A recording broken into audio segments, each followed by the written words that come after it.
It's Tuesday, October 19th. My name is Juan Brown. You're watching Blanco Lirio channel. Breaking news out of Houston this morning. Apparently, an MD87 has gone down on takeoff out of Houston's Executive Airport just west of town. Here's what we know so far.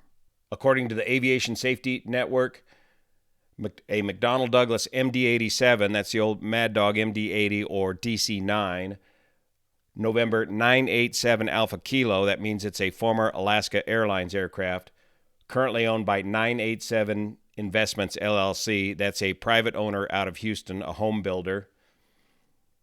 0 fatalities, 21 people on board. So everybody got out of the aircraft okay. I believe 2 people have been sent to the hospital.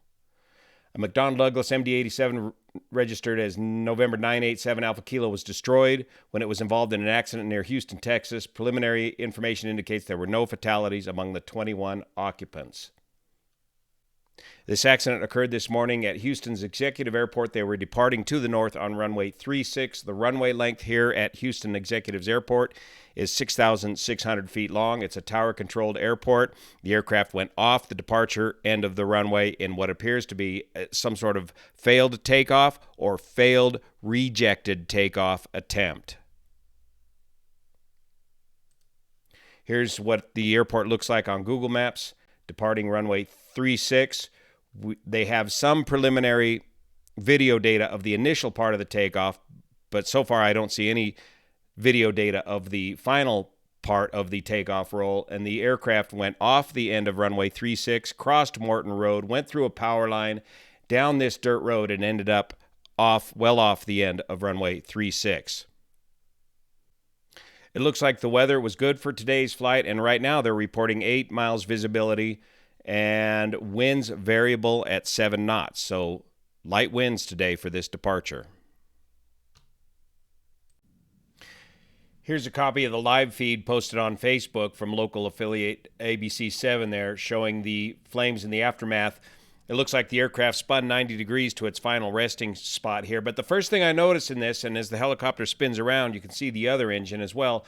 Where are the reverser buckets? If this was a rejected takeoff, you should have had those engines in reverse thrust, but I do not see the buckets deployed on these 2 rear-mounted engines on the MD-87. Now, I've flown the MD-80 quite a few years ago, and it's a good aircraft, and the 6,600-foot runway should be enough runway to operate it out of, but if this was a rejected takeoff, that is to say you wanted to stop the takeoff, those reversers should have been out. According to ABC News affiliates in Houston, the crew and passengers were heading to the American League playoff game in Boston. It's about a 1,400-mile trip, 3.5 hours or so in the MD-87. Would have required a pretty substantial load of fuel, and that's what you see burning off in these pictures here. I'll provide you this link to local affiliate ABC7 News, who did identify that the owner, J. Allen Kent, of this aircraft was on board the aircraft at the time of this accident. This also has a link to the video showing the preliminary part of the takeoff roll, but we're still missing the data of what happened with the rest of the takeoff roll. So as we get more information, we'll keep you posted here. This is going to be a very important accident review.